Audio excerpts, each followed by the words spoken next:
La quatrième phase traite les sujets des tentations et des persécutions subies.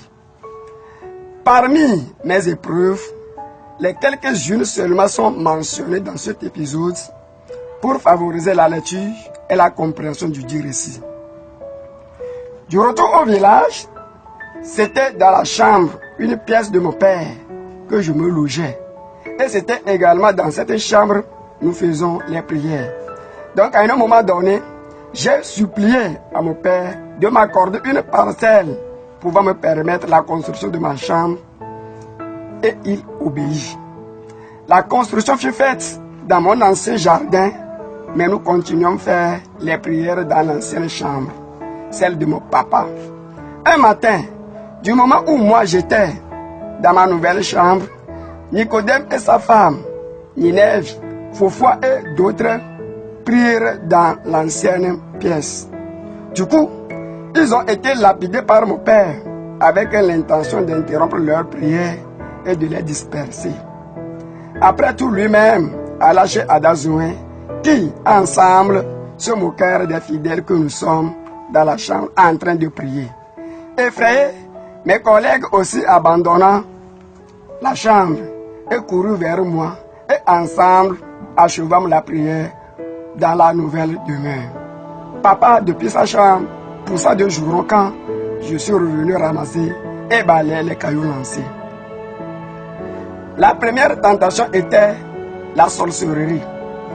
Ma nouvelle chambre construite était une chambre salon où le salon fut réservé pour la prière et la chambre ma résidence.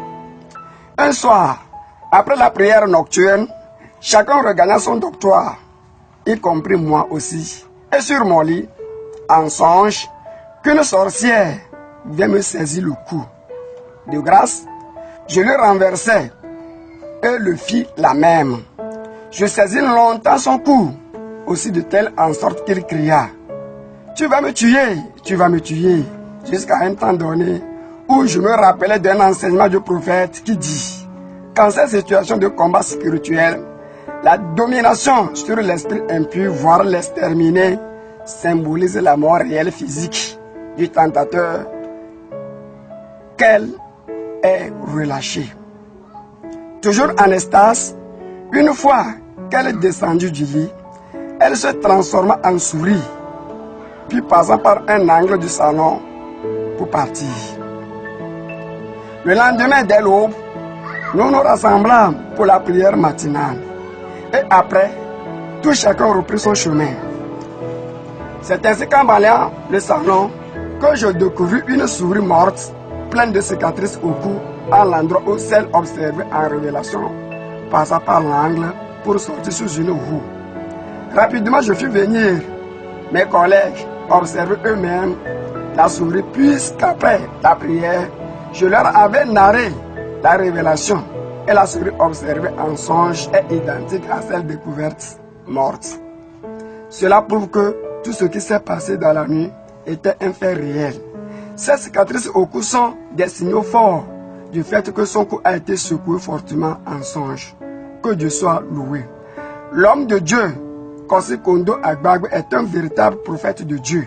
Il nous a enseigné aussi qu'en tout lieu, à l'endroit où nous prions, toutes sortes d'animaux ou reptiles à venin qui s'y trouvaient doivent périr sans condition.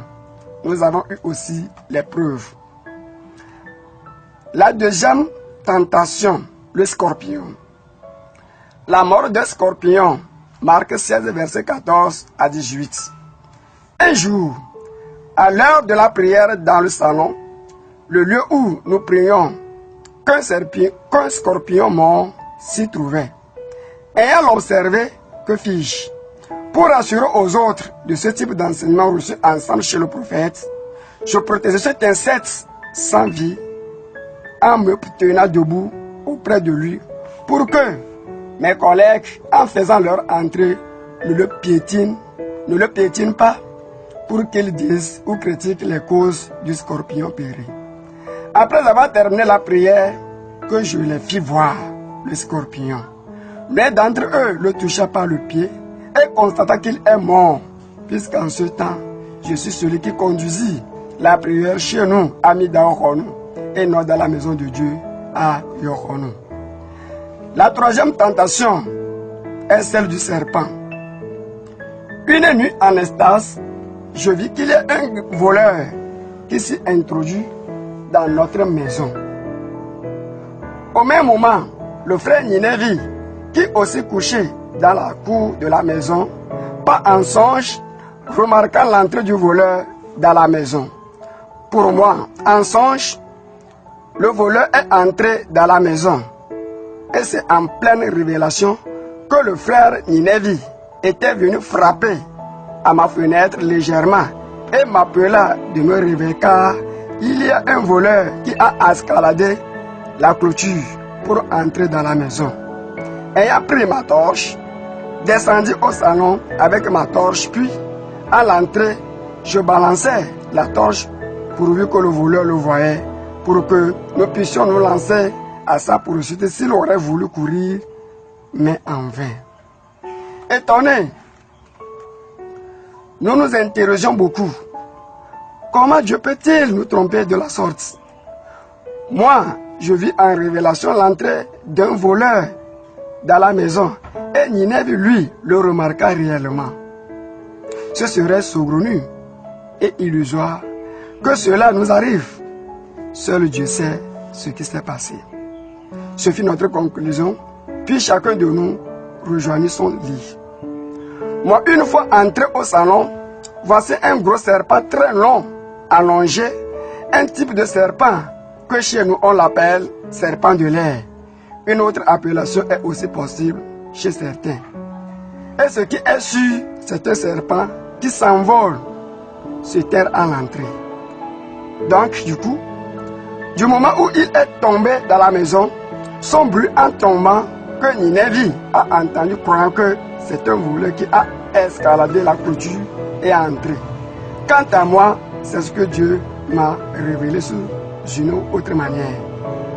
Quand je l'ai vu, du coup, j'ai crié et appelé Ninévi au secours. Voulant saisir le serpent possédé au nom du Seigneur Jésus-Christ, que l'enseignement du prophète me vient en tête. Quand saisissant ou brûlant ces trucs au nom de Dieu, entraîne la mort immédiate du tentateur ou de l'envoyeur. Et s'il mourait, qui va donc témoigner? Ou comment il aurait pu témoigner de la puissance de Dieu? Donc, en le laissant en vie, il pourra lui-même en témoigner. Aussitôt, une voix me fit entendre de prendre un bâton dans le salon pour frapper le serpent. Légèrement battu le serpent avec le bâton qu'il s'est coupé en deux parties avec éclatement du sang. Et pour l'écraser la tête, quand il la remua, que Foufoua couché au salon se réveilla tout en tremblant. Le serpent fut tué cette même nuit et les frères sollicitent qu'il soit incinéré, mais leur désir fut rejeté et chacun de nous retourna chez lui. Peu de temps après, le serpent déjà tué se gesticulait seul car l'esprit manipulatoire cherchait à sortir. Et le lendemain matin, le serpent a été rejeté. Il a été envoyé contre nous, mais par la grâce de Dieu, il fut vaincu. Chaque fois que les persécuteurs échouaient à leur mission, ils multiplièrent aussi leurs divers moyens pour pouvoir nous atteindre, car nos prières les influencèrent spirituellement. L'une des preuves que Dieu de Kondokossi, que nous adorons, est véritablement vivant. La quatrième tentation concerne le tourbillon. Étant en Estas une nuit, un terrible tourbillon s'effectua, osant m'emporter dans un monde extraterrestre. Mais son fiasco aurait dû, à l'imploration du nom du Seigneur Jésus-Christ, après avoir levé mes bras. À partir de cette révélation, en ce temps, partout où je me trouvais, sur le qui-vive, des jeûnes et prières furent les moyens mis en œuvre afin de rouer cette éventuelle attaque. Dans le troisième jour de mon jeûne, vers la soirée, que la faim s'intensifia, m'obligea à ordonner qu'une bouillie chaude à l'aide de la farine torréfiée soit préparée.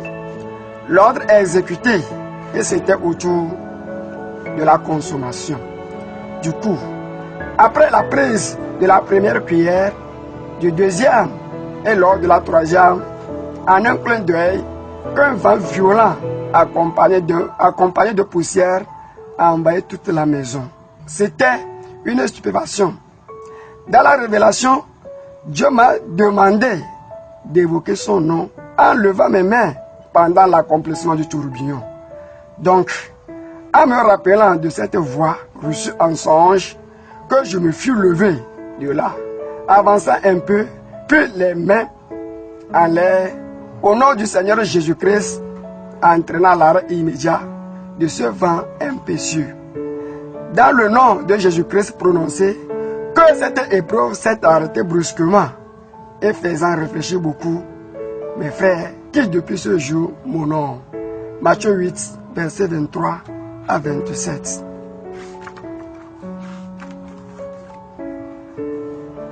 Spécial jeûne et prière. Il nous a été recommandé une prière de jeûne d'un jour plein par le prophète dans notre village pour atténuer les persécutions successives subies en ces derniers temps. Comment cela s'était-il passé? Après la prière de l'aube, à cette heure, lorsque les élèves rentraient, nous aussi nous entrons en prière jusqu'au retour des élèves à midi. À 14 heures, quand eux, les élèves, répartis, nous aussi, nous avions repris la prière jusqu'au retour des élèves à 17 heures. L'heure de marquer encore une pause pouvant nous permettre de prendre le souffle. L'homme de Dieu, à la place de la pétence, nous recommanda la consommation d'eau chaude. Mais que pouvions-nous faire si ce n'est l'exécution? Seul lui qui sait. Pourquoi cela?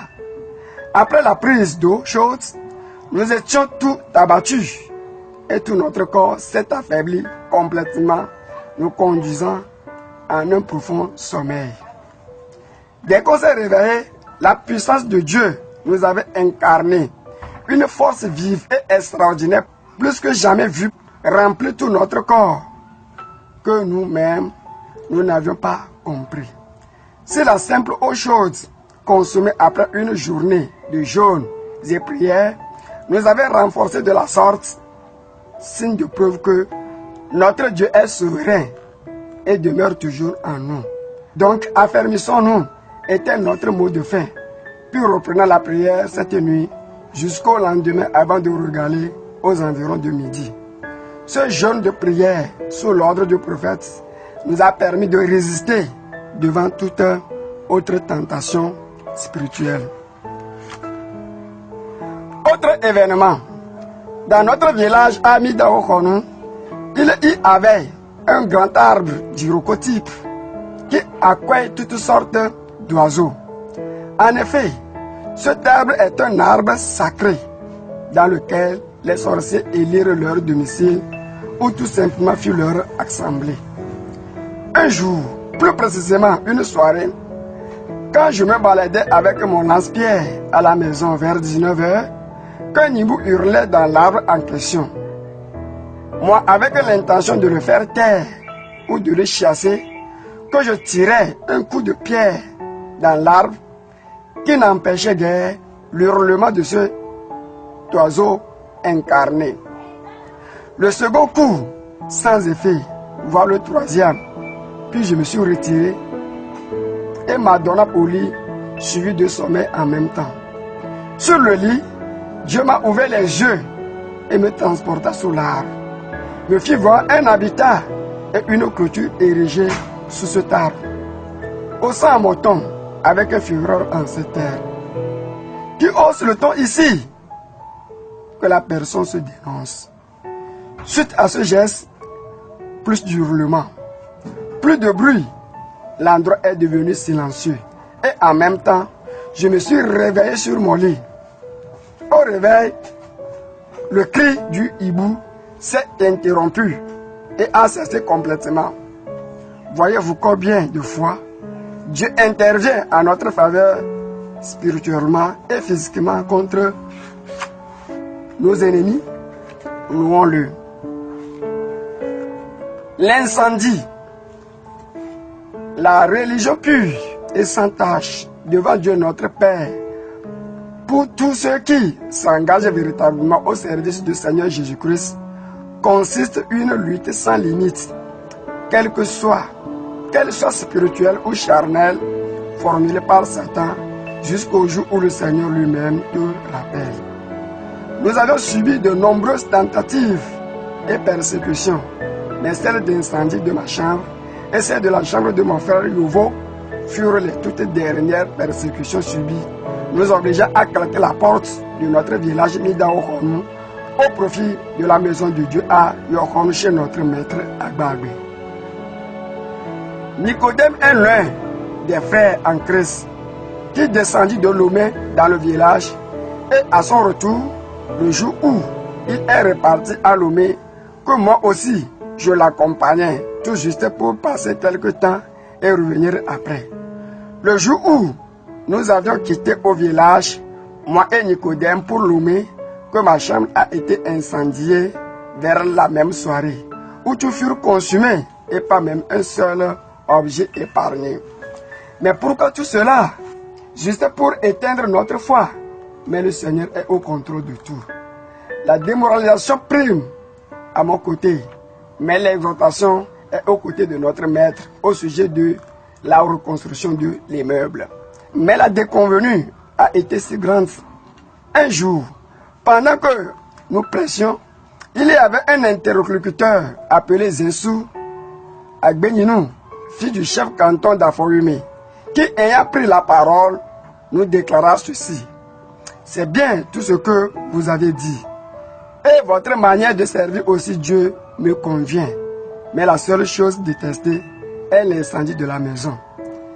Il a appris qu'on a incendié ma chambre à cause de ma religion. Donc pour lui, il se pourrait qu'en nous suivant, il aurait été victime aussi de l'incendie. Vous comprenez? C'est à la suite de sa déclaration rapportée au prophète que ce dernier nous incita de nouveau à rebâtir la chambre pour l'honneur du Seigneur. Donc, c'est sur l'ordre du prophète que la reconstruction fut faite. Mais comment? Ce fut en période de sécheresse qu'il nous a été demandé de démanteler tout le mur et recommencer tout à nouveau, malgré l'absence de la pluie. Dans la maison de Dieu, le vrai maître est le seul qu'on doit écouter, car il est l'intermédiaire entre Dieu et nous. Et nous sommes censés nous soumettre à lui pour pouvoir avoir le salut. Nous sommes dans la saison sèche. Si nous brisons tout le mur, toutes les couches à terre, où irons-nous trouver de l'eau? Et même s'il faut commander aux femmes de me les livrer, quelle quantité d'eau pourront-elles fournir qui puisse servir à pétrir l'argile? M'interroger seul. Peu à peu, nous arrivons à renverser toutes les couches du mur, moi, Fofo, Ninevi et Yovoa.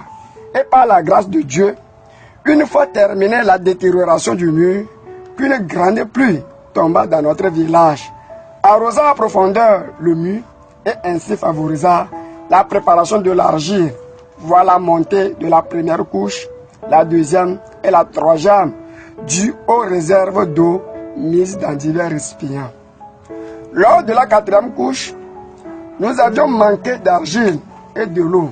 Sinon l'argile malassée à l'aide du mur broyé était insuffisante.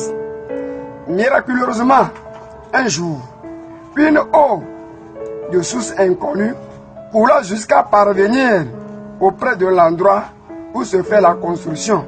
Et c'est le frère Fofoa qui l'a découvert, m'appelant à haute voix, et qui, ensemble, déviant l'eau coulée vers la fosse d'argile servant à la finition du mur.